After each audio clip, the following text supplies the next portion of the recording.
Comment apprendre à un enfant à gérer l'échec? Car le juste tombe 7 fois, et se relève, mais les méchants s'écroulent dans le malheur. Proverbes, chapitre 24, verset 16. Ma grâce te suffit, car ma puissance s'accomplit dans la faiblesse.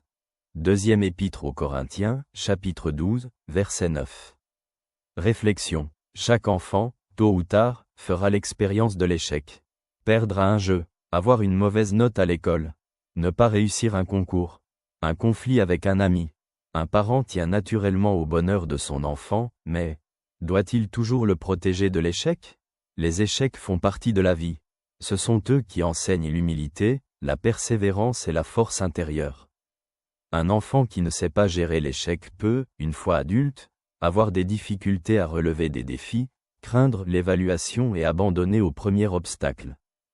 Comment apprendre à un enfant à gérer l'échec? Montrer que l'échec ne signifie pas la fin. Ça n'a pas marché? Essaie encore une fois.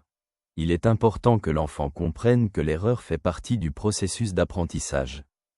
Ne pas punir pour des erreurs, mais enseigner à en tirer des leçons.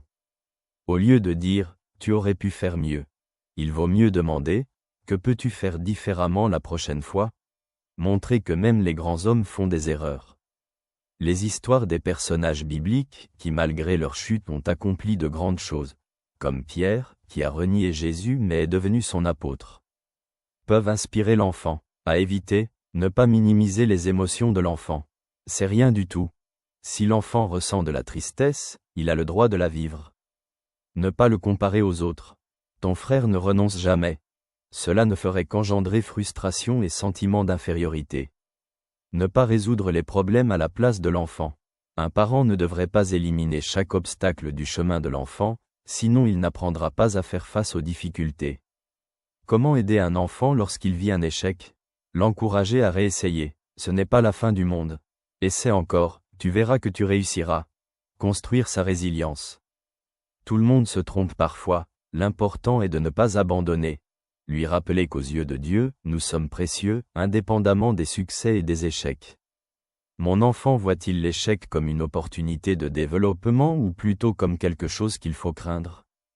Est-ce que je lui montre que la vraie force ne réside pas dans le fait de ne jamais tomber, mais dans le fait de toujours savoir se relever? Dieu n'attend pas de nous la perfection, il veut que nous évoluions. Si un enfant apprend que les échecs font partie du chemin vers le succès, une fois adulte, il n'aura pas peur de tenter, de rêver et de lutter pour le bien. Que ce que tu as entendu t'apporte la paix.